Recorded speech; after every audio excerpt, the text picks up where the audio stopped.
You're back. You left in a hurry last time. Is everything okay?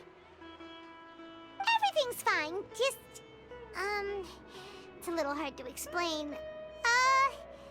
Would you mind taking part in a little experiment with us? An experiment? That came out of nowhere. I'm listening, though. What do you need me to do? Could you make a wish? You want me to make a wish? Is that a new Sabzeruz festival tradition or something? Less questions, more wishing! Okay. My wish. Okay. I'm a little nervous saying this out loud, but I want Miss Dunyarzad to be happy. Oh. I noticed earlier that she looked a bit down, and she wasn't really talking to anyone. She just doesn't seem like herself. She's always so gentle and kind, and all the kids love her. I've also wondered if the reason she asked me to be Fairest Knight of Flowers is because I'm special to her, or something. So, you have a crush on Dunyarzad? Oh, is it that obvious? After what I just said, I guess it is. When she placed the hat of the Knight of Flowers onto my head, she said to me, I want everyone to have a happy Sabzeruz festival. What she didn't realize was that I'm not that interested in how everyone else feels. In that moment, I just wanted to be her Knight of Flowers for the rest of my life. 50 years, 100 years, I'll serve her till the end of time. Okay, yeah, that was a bit much. Felt like the right moment to get it off my chest, but that was pretty embarrassing. Okay, I'm ready to make my wish. I would like Miss Dunyarzad to appear in front of me right now with a smile on her face. Here goes. Please come true. I'm gonna open my eyes. Oh, you're... What? Fucky? Sorry, but only one portion of Yelda candies per person. Back home you go. Nice try, you two. Anyway, never mind. I don't need to see her appear right in front of me. As long as she's happy. Guess he isn't the host of this stream after all. Should have expected it wouldn't be this easy.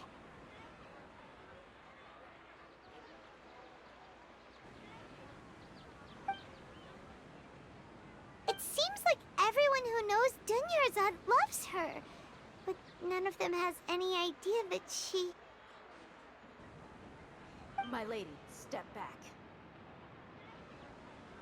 That sounds like Dia! Oh, right. This is when Dunyarzad bumps into the kidnappers. Huh? But Dia can handle them. Hey, Traveler!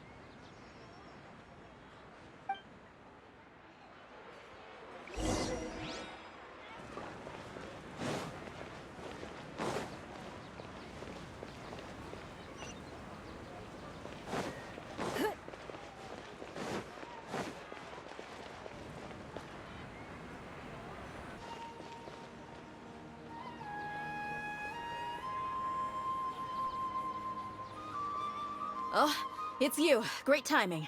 Please take... Hey, this is my job. The homie Yannis pay me, not you. You... Fine, alright. Knock yourself out. Why are you so worked up anyway? It's not like I don't trust your fighting skills.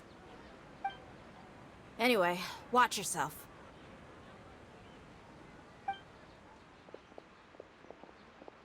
So you got yourself some backup. Suit yourself. You're going down!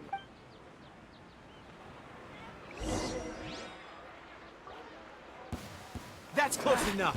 Feeling lucky today? Punching bag.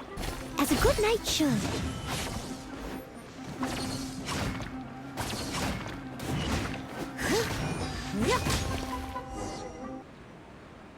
Traveler, were you just taking your anger out on those guys?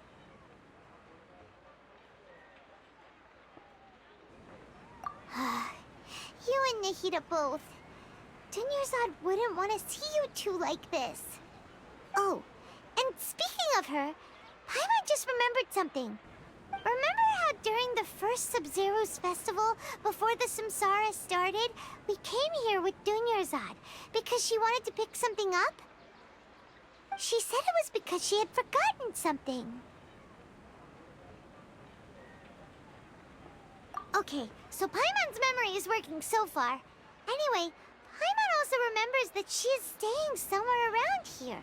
She pointed it out to us the night before the Sabzeruz festival. Yeah, even if it's only a tiny clue, it'll probably still help us more than this needle in a haystack search.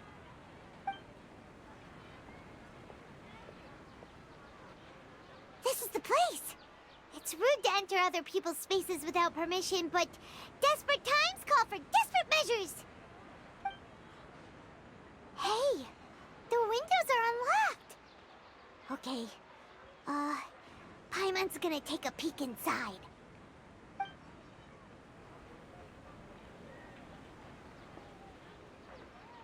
This was only a temporary residence, so there was pretty much nothing inside except this book on the table. Should we open it?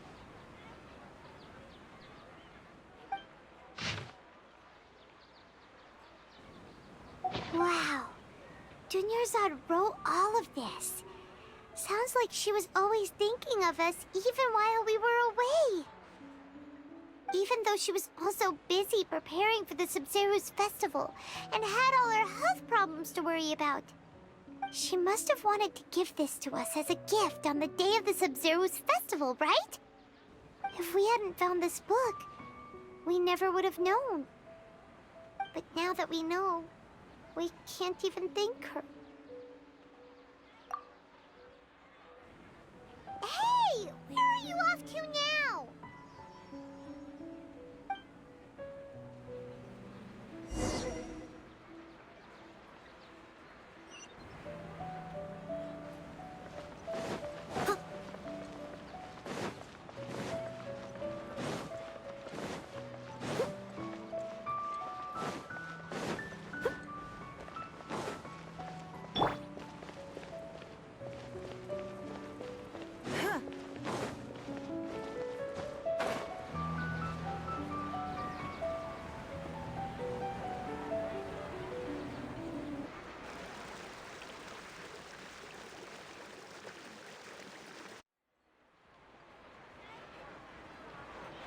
It's Dunyarzad's puppet.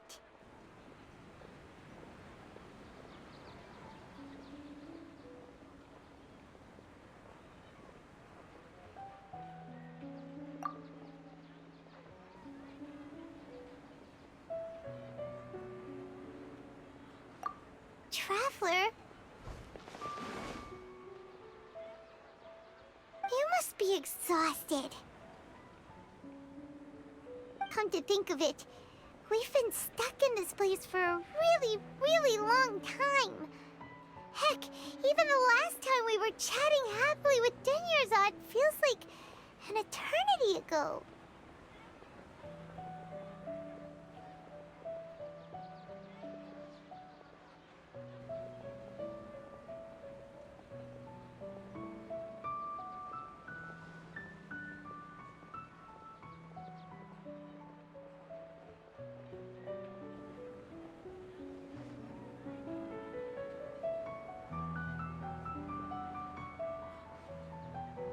Paimon still remembers when we were sitting here, and the way her eyes sparkled when she talked about Nilu's Dance of Sabzeruz. There will always be frustrations in life, but I know that the point of living is not to leave behind any regrets.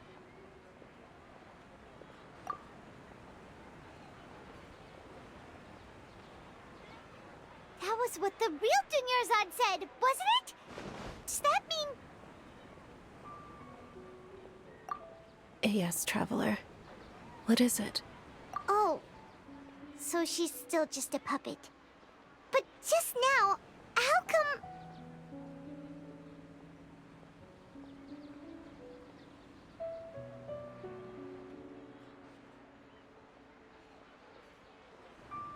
What?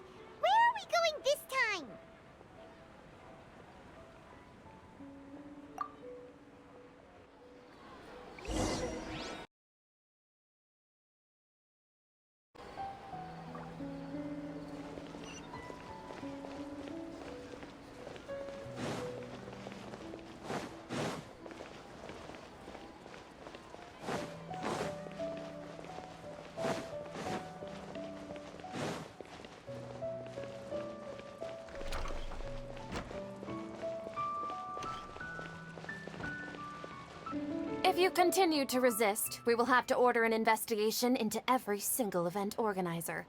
The Grand Sage has already granted you much leniency. I advise that you exercise tact. How did things turn out like this?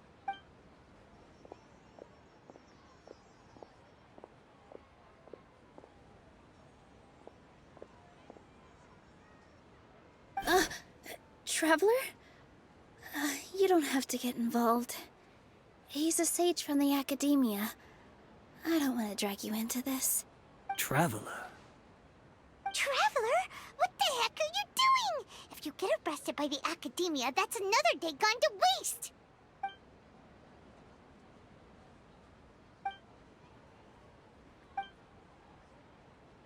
Wait, they're not reacting.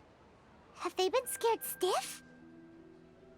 Oh, of course!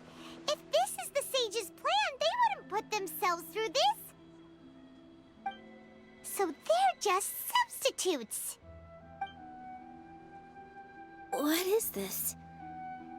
What happened to the Grand Sage and his entourage?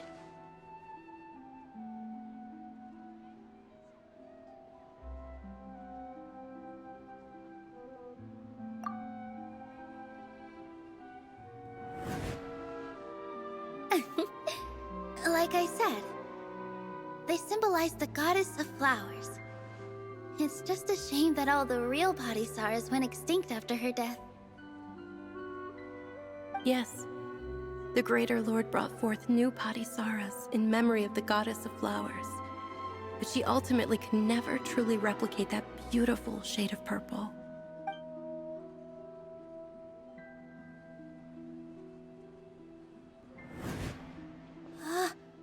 That beautiful shade of purple. Aren't these flowers real Padisaras? Just like the ones from the legend?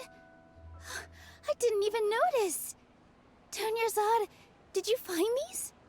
But didn't you just say all the real flowers went extinct after the goddess of flowers passed away? So, Al? Yeah. What's going on here? Huh? You guys are acting weird. But okay, I'll try.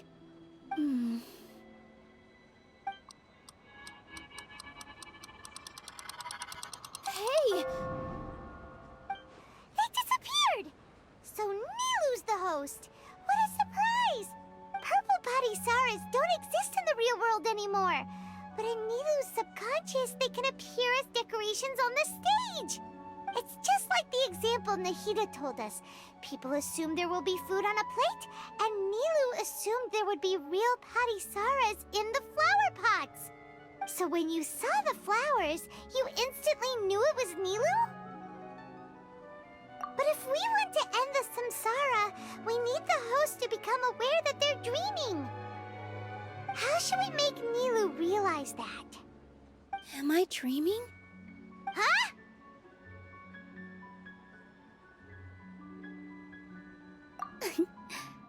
So I'm right.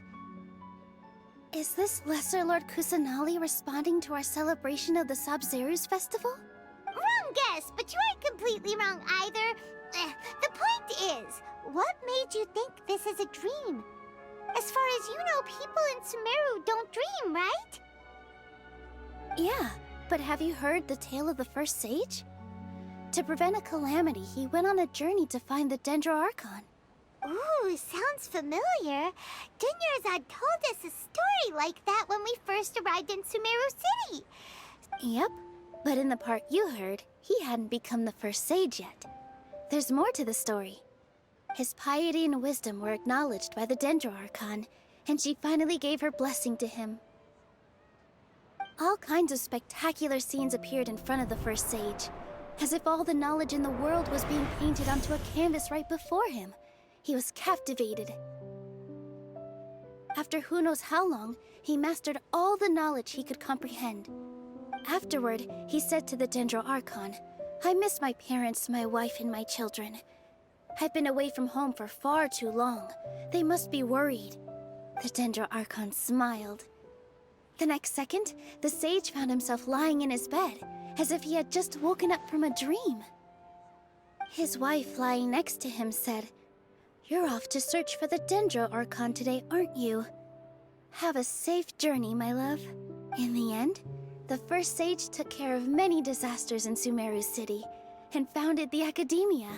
So, the first sage was dreaming ever since the beginning of the story? He never went on his journey? Yes. But his faith and determination were conveyed to the Dendro Archon, so she blessed him in the form of a dream. Paimon understands where you're coming from now. That's a really interesting connection.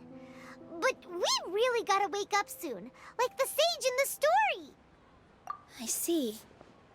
Well, it just so happens that today's Sabzeruz festival is almost over too.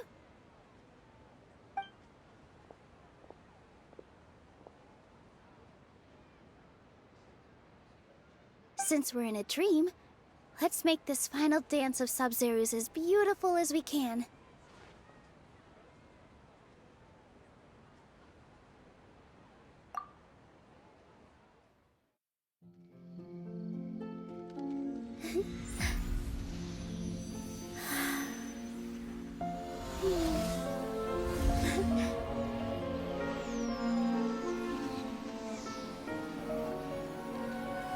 The wait is over, everyone. I dedicate this to our god, the dance of Sabzeruz.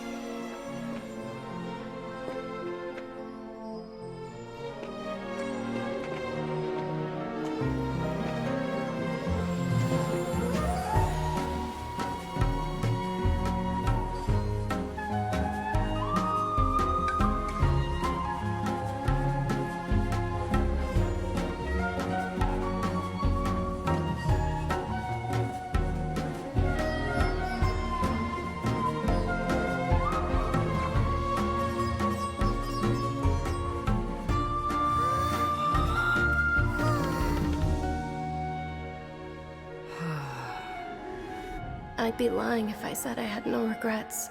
I would have loved to see Nilou's dance.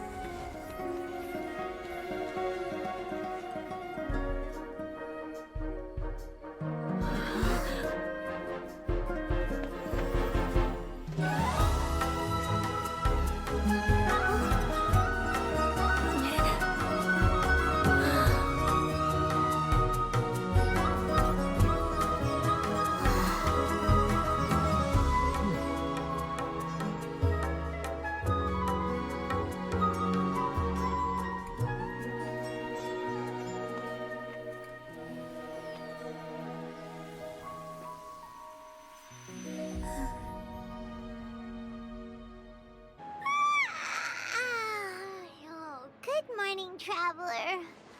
Oh, Paimon feels like she's been asleep for the longest time. Paimon's head feels super heavy. Did we oversleep? Do you even remember going to sleep last night?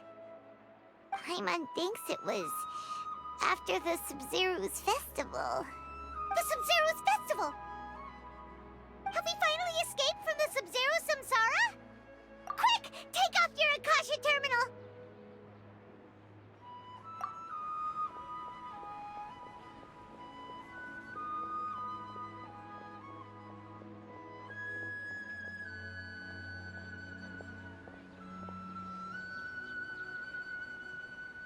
She's not in her room. What happened? Huh? What usual spot?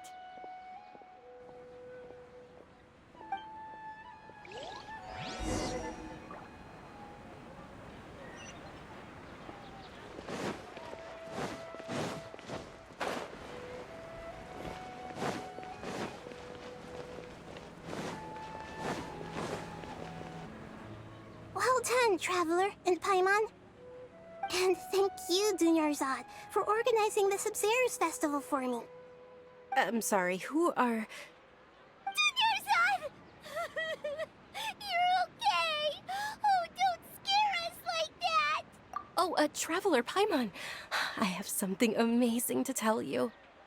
I just had a dream, and I saw Nilou performing the dance of Sabzeruz.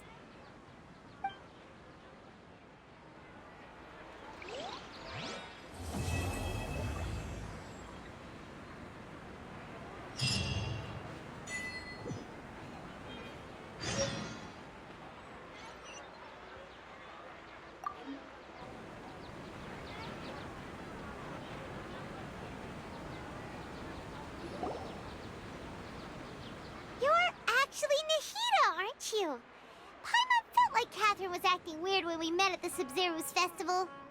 And Dunyarzad. It's a really long story. We shouldn't disturb her. Her consciousness is still weakened. Let's chat somewhere else. How about by the Traveler's favorite bench?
Let's talk about Dunyarzad first.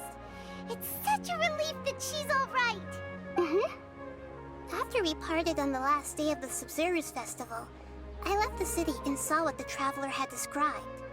Among the countless dreams, I found one that was growing fainter and fainter. This proved my suspicion. Once Dunyarzad could no longer bear the Akasha harvesting her dreams, her consciousness began to dissipate. But this also meant it escaped the Akasha's control. Such a small fragment of consciousness can't last for very long, though. It or both will gradually fade until they completely disappear. I used all the power I had to keep her dying dream alive as long as possible. But it still wouldn't have lasted for much longer if it hadn't been for you two breaking the samsara. So it looks like we did manage to save Dunyarzad in the end. And not a moment too soon. Huh? Why are you two smiling so happily? I thought you'd be so moved that you'd start crying. I need to spend more time observing human emotions. Both are fine. Everyone reacts differently. All right. You two must have a lot of other questions for me, right? After all, you saved my faithful believer. As your reward, I will answer any and all questions. At the Avidia forest, there was this incense that made the Traveler fall unconscious and dream of a huge tree and a red sky. You also heard someone's voice, right? It said world and forget me. Yeah, so you do know! We've been wanting to ask you what that was about, and if the red sky was related to Conria. It seems like the Traveler established a connection to Irminsul. That was a message left by Greater Lord Rukkhadevata's residual consciousness in Irminsul. Perhaps her last memory before she died. As you two probably know, Greater Lord Rukkhadevata disappeared after the disaster in Conria. A message from Greater Lord Rukkhadevata? We thought it was from the Scarlet King. The Scarlet King? That god who died even longer ago? Some present-day desert dwellers still worship him. You probably just heard some of their conspiracies. Okay, so what does the message mean? I still haven't managed to decipher it. Even the Akasha isn't currently capable of doing that. Greater Lord Rukkhadevata's residual consciousness in Irminsul seems to be contaminated with something that has a very dangerous aura to it. Many devoted scholars go mad as soon as they connect their consciousness. I've warned the Academia about this many times, but people still keep falling victim to it. But I believe this is the key to saving Irminsul. That's why I've kept trying to decipher it. So the tree in the vision was Irminsul? Oh, Tainari also said that Irminsul is sick! Is it because of the contaminated consciousness?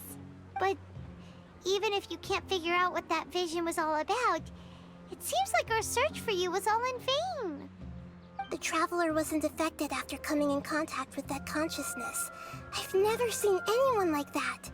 With you here, we may have a chance at deciphering it. No, we must decipher its secrets. I've already eliminated all other factors that might affect Irminsul. This is the only one left. This puzzle has life and death at stake. It could determine Irminsul's fate, as well as Tevat's. To be accurate, I'm using the Akasha as a medium to occupy Catherine's consciousness. How did you do that? Poor Catherine. Does this mean you can also occupy other people's consciousnesses? Theoretically, I can enter anyone's mind as long as they're wearing their Akasha terminal. The Akasha is the legacy of Greater Lord Rukkhadevata. As Lesser Lord Kusanali and the first Akasha terminal, my consciousness has always been linked to the Akasha. I've always respected my people's free will, so I've never actually occupied their consciousness. When necessary, I just borrow this bionic Snezhnayan puppet. Hold on. Did we just learn some deep, dark secret? So Catherine is... No wonder Paimon felt something was off about her. What about your own body? Why do you need to borrow other people's? Don't you live in the sanctuary of Surasthana? That story begins a long time ago.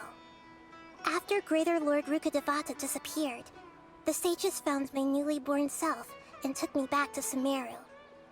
At that time, I was young and weak. The sages kept me in the sanctuary of Surasthana, ostensibly for the sake of protecting me.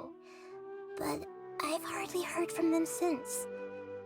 However, I do understand that they had hoped to find Greater Lord Rukkhadevata instead of me, a symbol of her passing. So, the sages basically put their new Archon under house arrest? How dare they! Why don't you teach them a lesson, Nahida? In some ways, they aren't wrong. Greater Lord Rukkhadevata was omniscient and omnipotent. Even after her death, the Akasha is still empowering this nation. And I'm still really far away from being able to call myself the God of Wisdom. Moreover, the Academia is also more proficient at governing this country. My existence has little meaning. Yeah, you got a lot of believers. Just look at the Sabzeruz festival. Everyone who showed up truly loves you. Thank you for the kind words. But I honestly don't need physical freedom as long as I can connect my consciousness to the Akasha. Trying to find a way to save Irminsul is my life's mission and top priority. I will work on that, and try to live up to being a deity in the meantime. Every once in a while, I will also take up the duties of the God of Wisdom and enlighten a lost soul here and there. Doing all that should be enough. There's never been any big problems with the Academia's governance of Sumeru. This is the first time I've seen them step out of line. I wonder what caused them to go down this path, and what they hope to achieve. Even though the city's residents haven't noticed anything strange, if the Traveler hadn't broken the Sabzeruz samsara, the situation could have become dire. I tried to do some investigating in the Akasha, but I couldn't find anything suspicious. And all the people of interest seem to purposely avoid wearing their Akasha terminals. I think they're deliberately trying to hide something. Oh, that reminds Paimon. In Gandharvaville, there was a sage who had invited Tainari to join some kind of project. Could it be related? Regardless, I need to first investigate the sage's motives, make things right, and punish them if needed. But I'll have to be discreet, or they'll see me coming. You mean how the Akasha stops you from having dreams? Yeah, it's been such a long time. No one's noticed something's up? It's not that no one noticed. It's more like no one cared. Ultimately, it's all rooted in the sage's misdirection. Misdirection? The sages convinced everyone to believe that being unable to dream is a sign of rationality and wisdom. Not dreaming is a badge of honor in Sumeru, even if the truth is that their dreams are being reaped by the Akasha. With their propaganda in place, the sages can maximize their use of the Akasha to facilitate their research. Besides, Greater Lord Rukkhadevata must have created the Akasha in the hopes that it could be used to its full potential. That's why I've never come out strongly against this. Anyway, the perspective advocated by the sages drowned out any voices of doubt. By now, even those who never use Akasha terminals find it too shameful and embarrassing to talk about their dreams. Got it. I hope my answers were satisfactory, seekers of knowledge. To be honest, maintaining Dunyarzad's fading dream took a lot of mental energy. I think I may need to rest for a while. Oh, and you don't need to worry too much about the sage's activities for now. The Akasha won't be able to conduct another project on the scale of the Sabzeruz Samsara in the immediate future. Go and get some sleep. Leave everything to us. What a relief. This is truly the most exhausting birthday I've ever had. Traveler? Paimon? Why am I here? Do either of you know? Maybe you were sleepwalking. You know you can't wake up a sleepwalker. We happened to walk by, so we thought we'd wait for you to wake up. I see. Huh. I should visit my maintenance personnel sometime. Oh, I'm fine. I better go. Thank you.